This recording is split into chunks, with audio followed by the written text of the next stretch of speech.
embrace of a golden afternoon, young Alice found herself drowsily nestled on the riverbank, her sister's dry readings of history lulling her to the edges of sleep.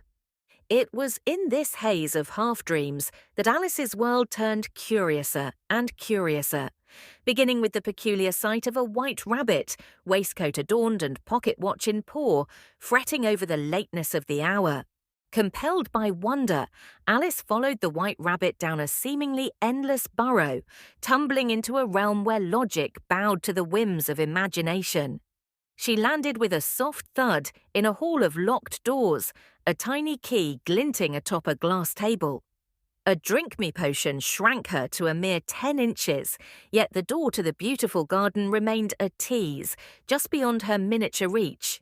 In her pursuit of the white rabbit, Alice encountered a sea of her own tears, now a vast ocean after returning to her original size. A circus race with a cast of sodden animals offered no help but plenty of absurdity, and a melancholic mouse shared a tale of history and sorrow, which Alice, in her innocence, could only counter with talk of her cat, Dinah. The White Rabbit's house beckoned next, where Alice, once again altered by a growth-inducing cake, became trapped as a giant. A shower of pebbles, thrown in by the rabbit's animal servants, transformed into little cakes, and Alice, nibbling her way to a more manageable size, escaped to the safety of the forest. It was there she met the caterpillar, perched atop a mushroom and puffing on a hookah, who offered cryptic advice on the mushroom's properties. One side to grow tall, the other to shrink. With a piece of the mushroom in each hand, Alice balanced her size and continued her journey through Wonderland.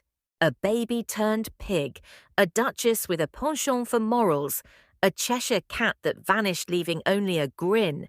Each encounter was more bizarre than the last. The Mad Hatter and the March Hare's eternal tea party proved maddening, with time itself frozen at 6 o'clock, and riddles without answers were the least of the nonsense served.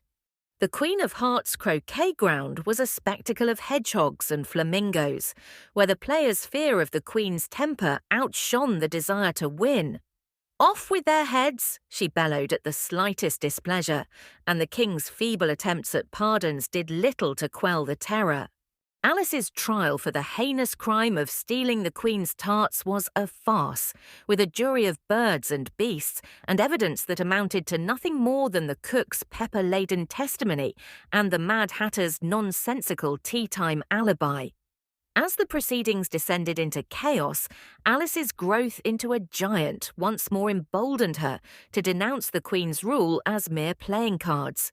And just as the deck of cards rose up to attack, Alice awoke on the riverbank, her adventures in Wonderland a vivid dream fueled by the drowsy hum of a lazy afternoon. Her sister, upon hearing Alice's tale, mused on the wonders of childhood, where reality and dreams wove together in the tapestry of imagination.